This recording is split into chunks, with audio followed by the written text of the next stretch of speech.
O que a NASA escondeu, ele viu nos números primos. A manhã em Niterói cheirava a café forte e maresia distante. Mas o ar na sala estava paralisado. Lucas, apenas 5 anos, estava à mesa e o único som era o giz de cera deslizando, com uma precisão cirúrgica sobre o papel. Seus olhos castanhos fixavam um ponto além da janela, um ponto que parecia engolir a luz.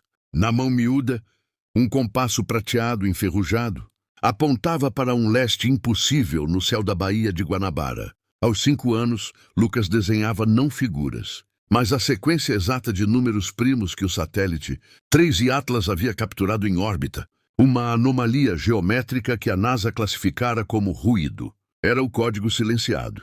Juliana, sua mãe, sorriu de canto, sentindo a ternura daquele silêncio concentrado, a culpa materna diminuindo diante da paz do filho. Mas o sorriso desabou quando Lucas ergueu o olhar do desenho. Eles estão tristes e estão nos chamando de volta, ele sussurrou com a voz de um profeta, não de um menino. O café na xícara de Juliana estremeceu. Não era uma pergunta infantil, mas uma afirmação que gelou o estômago, provando o impossível. Ela guardou o desenho em uma gaveta, determinada a encará-lo como uma mera coincidência matemática, sem saber que naquele instante a verdade mais perturbadora do universo havia se manifestado na simplicidade de uma criança. Na modesta Niterói, a vida tinha o ritmo lento das máquinas de costura e o cheiro persistente de tecido novo. Juliana, com seus 30 e poucos anos e as mãos permanentemente marcadas pelo dedal e pela agulha, era a figura central desse pequeno universo. Ela não era uma mulher de grandes ambições cósmicas, apenas uma mãe solo, lutando para manter o pequeno ateliê e a chama de um lar acesa. A culpa para ela era um pano de fundo sutil, a sensação de que, entre as longas horas de trabalho, ela estava perdendo o fio invisível que a conectava à alma de seu filho.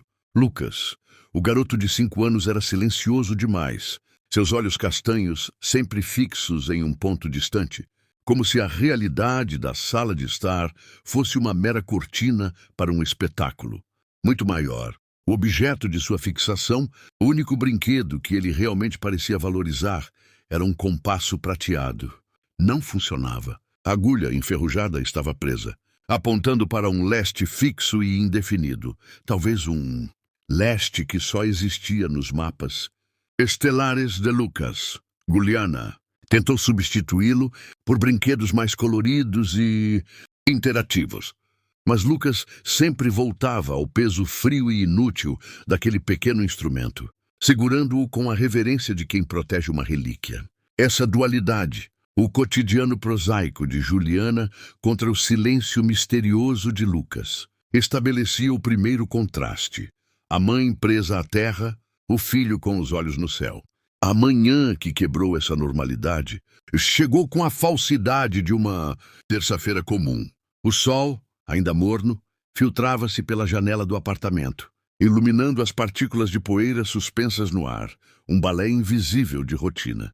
O relógio marcava 6h43 da manhã. Longe dali, em uma sala escura da NASA, analistas viram seus monitores piscarem. O satélite 3I Atlas, uma sentinela orbital dedicada ao monitoramento de frequências astronômicas, capturava o que seria rapidamente classificado como um ruído interplanetário anômalo. Era uma sequência geométrica de ondas de rádio, um padrão impossível feito de números primos que desafiava a casualidade. A ordem para silenciar o dado, tratá-lo como falha ou ruído insignificante, foi quase instantânea. O medo da instituição era o pânico desnecessário. No mesmo instante, na cozinha de Niterói, o cheiro de café passado pairava no ar. Lucas estava sentado à mesa com seus gizes de cera, desenhando com uma concentração incomum. Juliana estava de costas, mexendo o café. O silêncio do garoto era quase palpável, mas então ele o quebrou. Eles estão tristes e estão nos chamando de volta. A frase não foi dita com a voz fina de uma criança de 5 anos, mas com uma seriedade adulta e monocórdica, um tom que não pedia atenção, mas afirmava um fato incontestável. Juliana parou. a colherinha suspensa sobre a xícara de porcelana. O café esfriou naquela pausa, e o silêncio que se seguiu não foi de rotina, mas de um vácuo assustador. Ela virou-se lentamente, encontrando os olhos de Lucas, que agora não olhava para ela, mas para o papel, como se a mensagem estivesse vindo dali. Quem, meu amor? Quem está chamando? Juliana perguntou, forçando um sorriso que não alcançou seus olhos. O coração já estava acelerado. Lucas não respondeu em palavras. Ele olhou para o pequeno compasso prateado. Ele vibrou. Um zunido quase inaudível, mas que Juliana juraria ter sentido no ar da cozinha. O menino então virou um recibo de costura amassado que estava ao lado e, com traços rápidos e firmes, desenhou a sequência exata de números primos que, naquele momento, era apagada dos registros públicos da NASA. O incidente incitante havia ultrapassado a linha da imaginação. Juliana podia ter ignorado a frase, mas não o desenho, a precisão matemática em um papel irrelevante. Seu primeiro instinto, a reação primordial do cético confrontado, foi a racionalização. O ato não era de fé, mas de defesa. Ela pegou o recibo, dobrou-o com uma precisão quase militar e o guardou na gaveta mais funda da bancada de costura, por baixo de retalhos. O contraste era estridente, a prova de um mistério cósmico, escondida entre o cheiro de tecido e o barulho da máquina Singer. Naquela noite, sob o intenso céu noturno da Baía de Guanabara, Juliana ficou na varanda, sentindo o ar salgado. Ela buscava o leste indefinido do compasso de Lucas. Seus pensamentos oscilavam no carrossel emocional entre a ternura e o terror. A ternura pela inteligência precoce do filho, o terror pela impossibilidade daquele conhecimento. Ela forçava a mente a encontrar uma explicação lógica. Ele viu na TV. Alguém lhe ensinou, mas a sequência de números era complexa demais. E o garoto de 5 anos não ligava à televisão, em canais de notícias. O desenvolvimento da evidência inicial era sutil, mas crescente. Lucas passou a desenhar formas geométricas complexas no chão, usando giz e uma régua que ele nunca havia usado. Eram padrões que se repetiam, mas que não se encaixavam em nenhum dos brinquedos ou livros infantis que Juliana lhe dera. Ele começou a demonstrar uma sensibilidade extrema a ruídos de rádio. Se Juliana ligava o rádio da cozinha, ele levava as mãos aos ouvidos, gemendo, dizendo que o som era sujo e barulhento. Em um dos seus desenhos, ele esboçou o símbolo do 13 Atlas, uma espiral tripla, com uma precisão que só um engenheiro de satélites reconheceria, e escreveu a palavra Atlas. Ele nunca havia lido essa palavra em voz alta. O mistério deixava de ser uma singularidade para se tornar um padrão.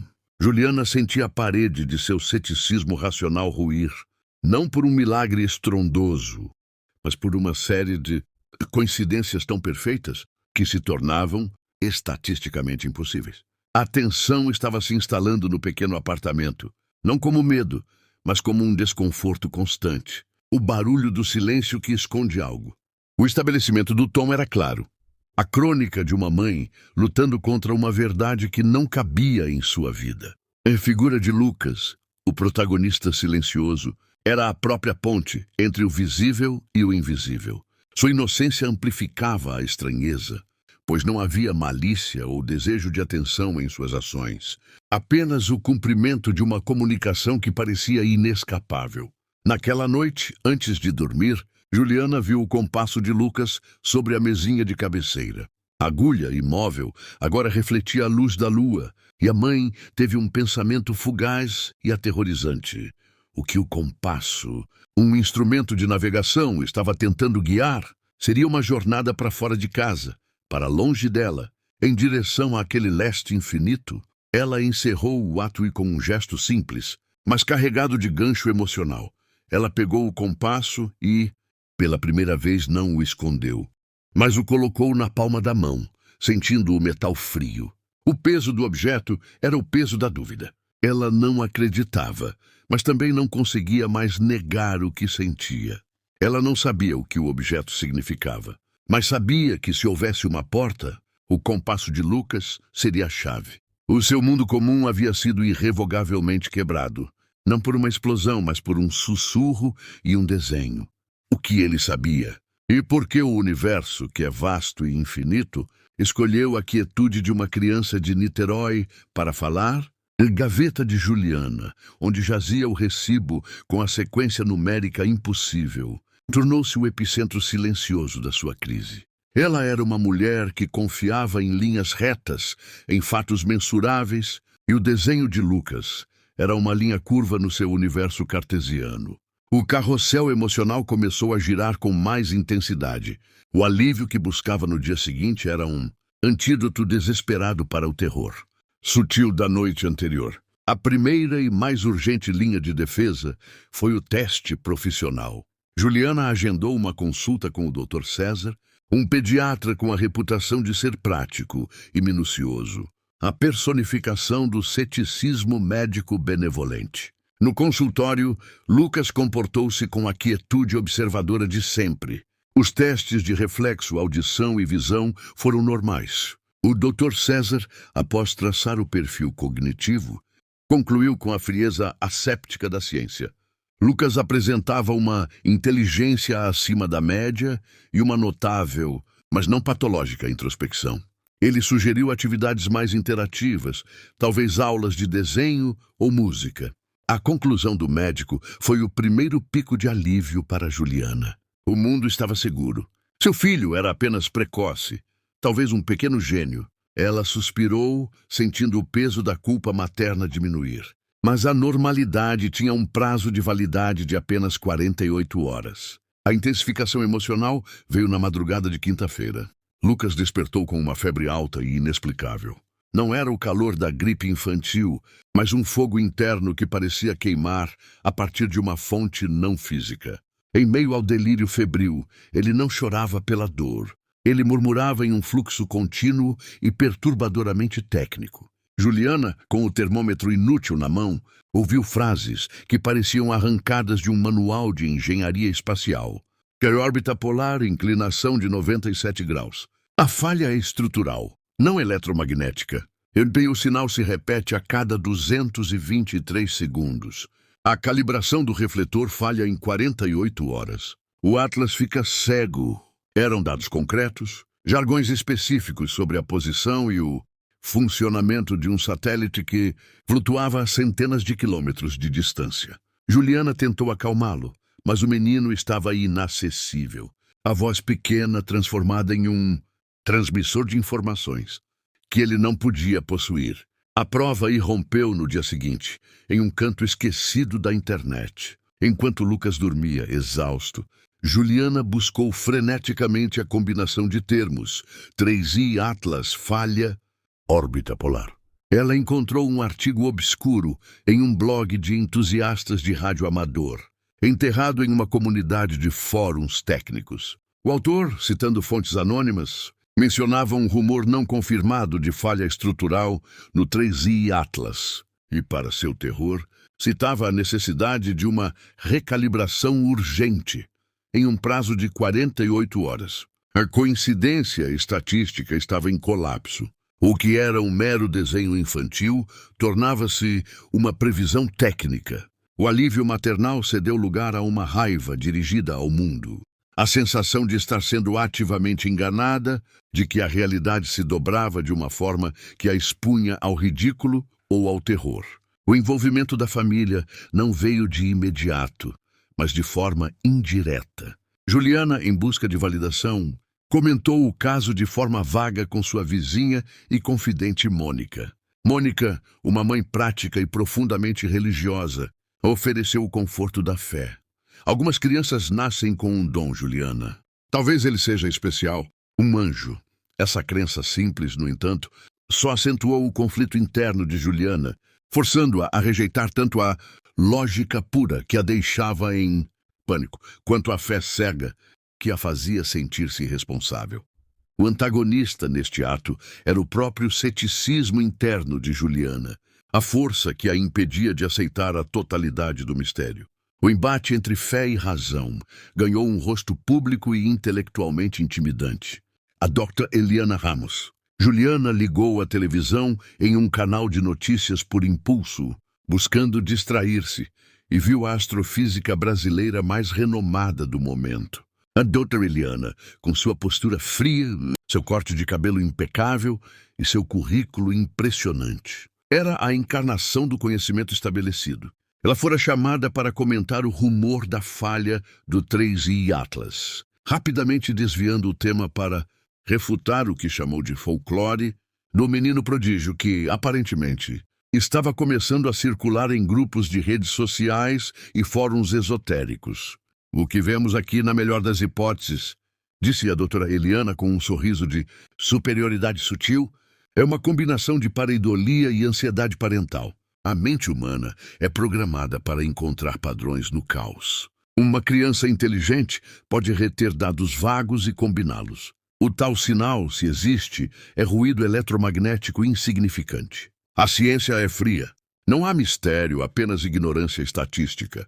A Dora Eliana, a antagonista, personificava a barreira intelectual que Juliana sentia. A raiva da mãe cresceu, não pelo desprezo, mas pela verdade aparente das palavras da cientista.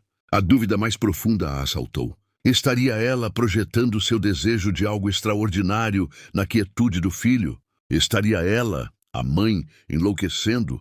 Ou o mundo era que estava cego para os sinais que a razão insistia em ignorar? A tensão crescia de forma contida, sem gritos ou sustos, apenas o desconforto e a dúvida que se acumulavam. Juliana, agora, se via fazendo a única coisa que jurou não fazer: investigar. Ela passava as noites em claro, buscando a origem daquele compasso prateado, que ela vagamente se lembrava de ter vindo com uma caixa de objetos antigos do seu pai, um marinheiro que sonhava com estrelas. Não encontrava a de origem. O objeto, como Lucas, era um mistério sem certidão de nascimento. Lucas, recuperado da febre, retornou aos seus desenhos. Agora não eram apenas números primos, mas mapas estelares incompletos, mas com constelações que Juliana não reconhecia em nenhum atlas. O menino apontou para um ponto no desenho e sussurrou, sem emoção: "Este é o lar que eles perderam." A frase, dita com a quietude de uma confissão, foi o micro-cliffhanger final. Juliana estava entre a cruz, o amor crente de Mônica, e a espada, o ceticismo científico da doutora Eliana. Ela sabia que para proteger seu filho e sua própria sanidade, precisava ir além do consultório médico e das manchetes de TV. Ela precisava de provas irrefutáveis, de algo que silenciasse o sorriso cético da doutora Eliana para sempre. O ato segundo se encerrava com a mãe, agora uma investigadora involuntária, pegando o compasso prateado e o recibo de costura, com a certeza sombria de que a jornada apenas começava e que o preço da verdade seria, provavelmente, a perda de sua sanidade racional. A ciência havia falhado em explicar, a fé havia falhado em confortar. Restava apenas o inexplicável, esperando na escuridão. A lógica se desfez de vez em uma tarde que deveria ter sido banal. O clima em Niterói refletia a alma de Juliana, pesado, úmido e à beira da tempestade. Gotas grossas de chuva começaram a açoitar a janela do pequeno ateliê de costura, criando um ritmo hipnótico e claustrofóbico. Juliana estava revisando recibos, tentando impor ordem ao caos financeiro, enquanto Lucas, sentado no chão, brincava com seus gizes, o compasso prateado pousado ao seu lado como um sentinela mudo.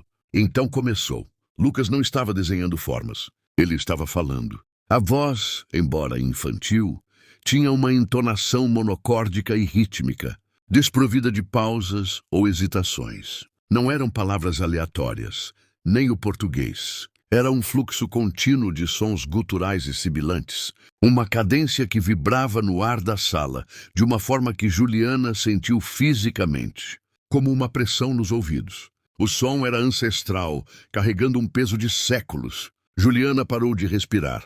Ela estava assistindo a um documentário sobre história antiga na televisão. O volume estava baixo, mas ligado.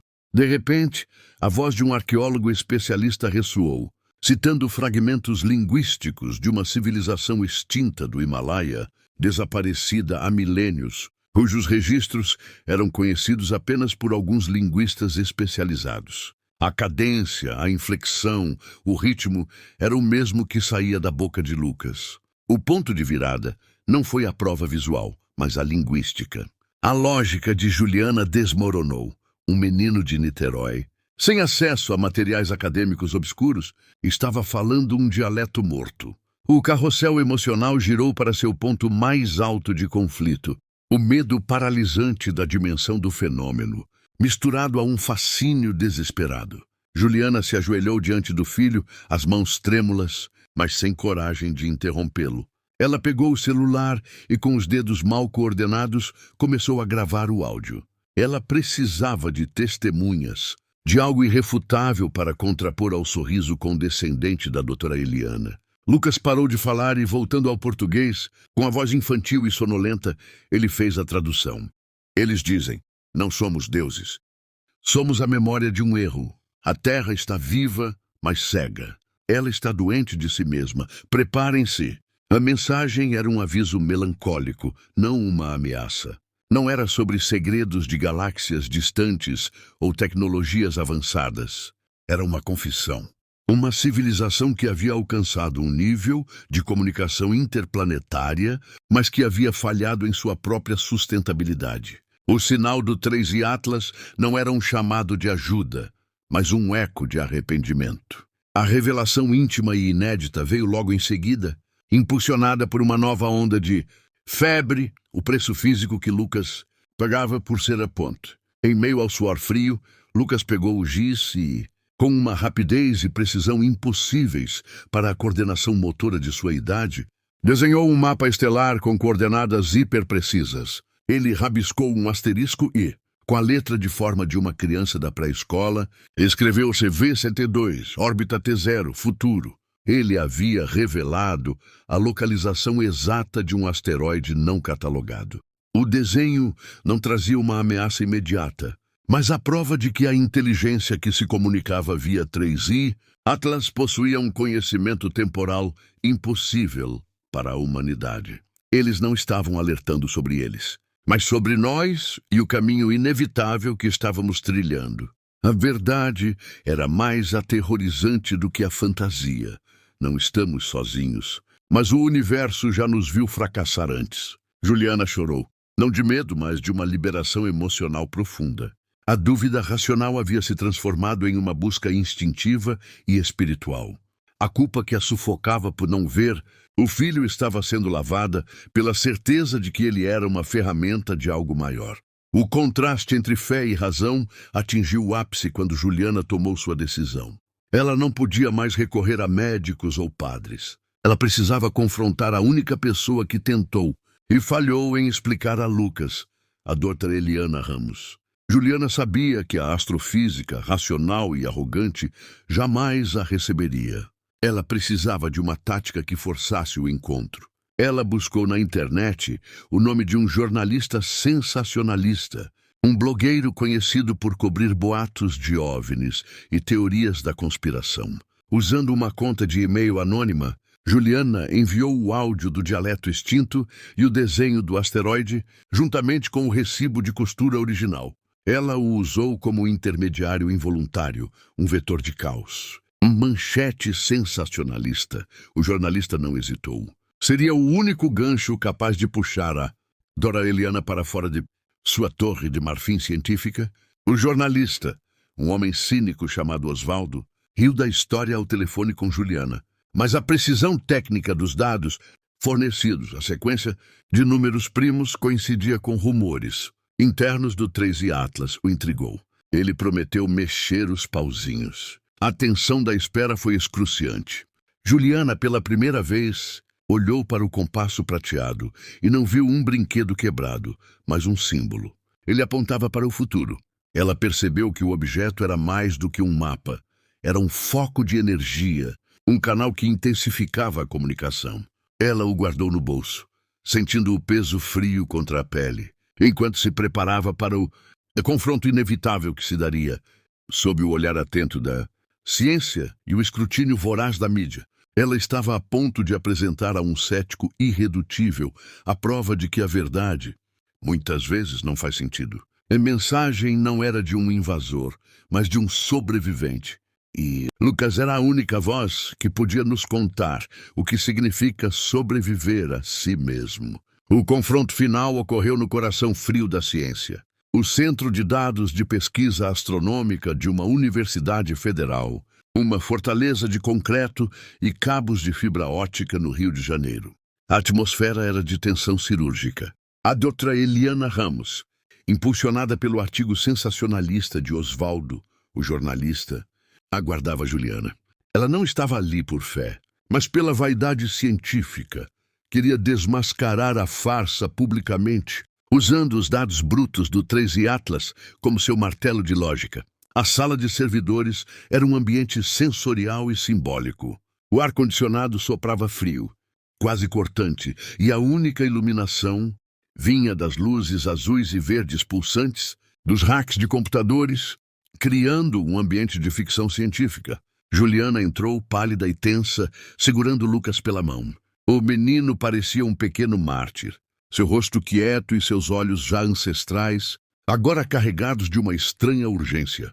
O compasso prateado estava em sua mão.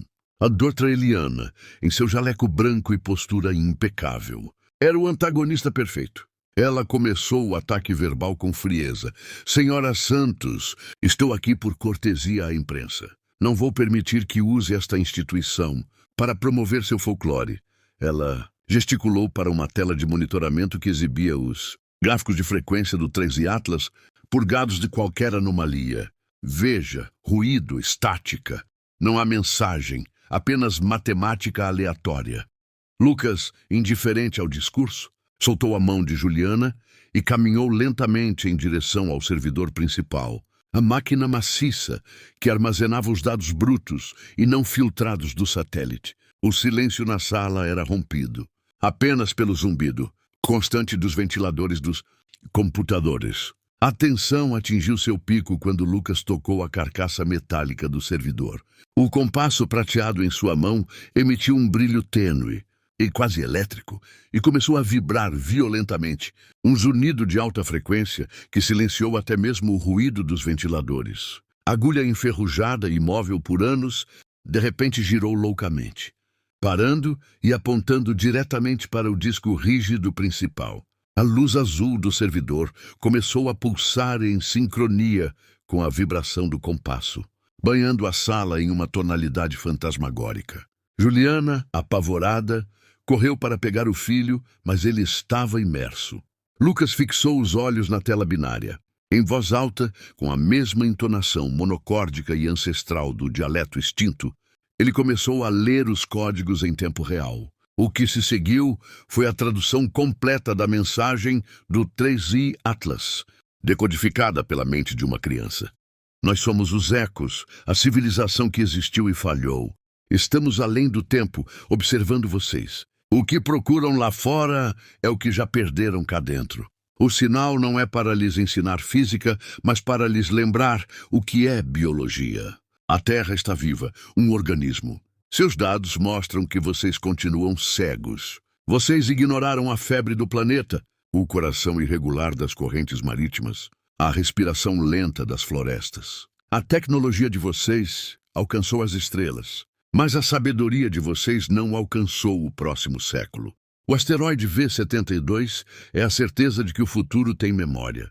Não é uma ameaça externa, é o preço da entropia interna.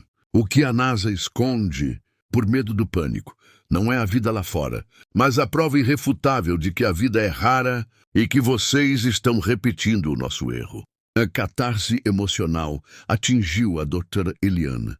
Ela cambaleou para trás, apoiando-se em uma mesa. A frieza cética desmoronou. Ela viu os desenhos geométricos de Lucas e que Oswaldo havia publicado, sobrepostos aos gráficos de frequência do sinal na tela, formando um padrão que transcendia a estatística. Era a mesma assinatura. O confronto interno entre a razão e a aceitação a quebrou. Lágrimas silenciosas escorreram, não de tristeza, mas de uma compreensão avassaladora e humilhante. Ela compreendeu que a precisão de Lucas não era paranormal, mas ultra-racional, um acesso a dados que sua própria ciência havia rotulado como ruído e descartado. A sua antagonista, a barreira do ceticismo, estava em colapso. Lucas, exausto, retirou a mão do servidor. O compasso parou de zunir. O brilho azul se apagou e a sala voltou ao seu zumbido normal. Ele olhou para um monitor onde se exibia o logo da NASA e disse, com a voz embargada e quase infantil de novo. Eles tentaram apagar, mas o universo escreve mais forte. Juliana correu para abraçá-lo, sentindo o corpo febril. A tensão se liberou em uma aceitação mútua da fragilidade humana. A doutora Eliana, humilhada e transformada, não conseguia mais falar.